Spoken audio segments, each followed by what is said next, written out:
didn't know, I decided to read all of the books on the New York Times top 100 books of the 21st century, and today we're gonna get into Never Let Me Go, a novel by Kazuo Ishiguro. So a little bit of background. In this novel, we follow Ruth, Tommy, and Kathy. Kathy is our main narrator, and we meet them as their children at this institution called Hailsham.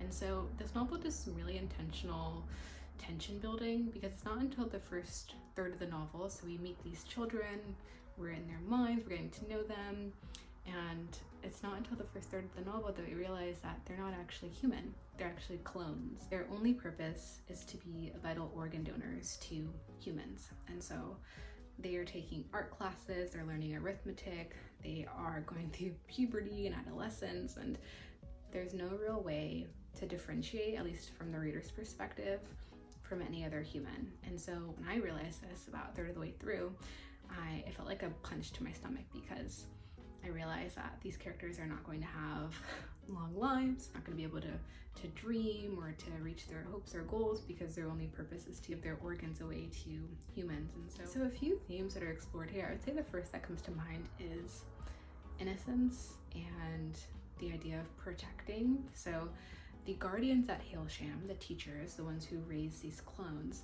they don't really explicitly state to the students that they're clones, that they aren't going to live long. They share a bit about what their roles are. So once they graduate Hailsham at 16, they go on to these kind of halfway houses where they train and get ready to be carers, which are the caregivers for the eventual donors. And these are just older clones that they're caring for before then they move into their final stage of life, which is giving all of their organs away before completing.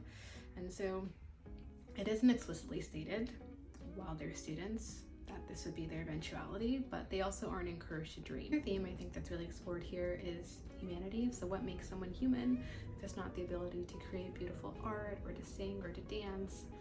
What proves someone has a soul? Because all of these characters, I wasn't able to differentiate between them and my friends and my family. They felt pain and they felt love and they expressed themselves in ways that were so similar. And so I found myself constantly thinking about, okay, well, how do you prove humanness then? And I think that really also just kind of relates to the natural world. I think sometimes humans force other animals or the environment to kind of prove its right to life in a way, which is, I think, something that's really explored here. If you can already guess, this is a really strong 10 for me. I am still thinking about it, talking about it, and I really enjoyed the reading.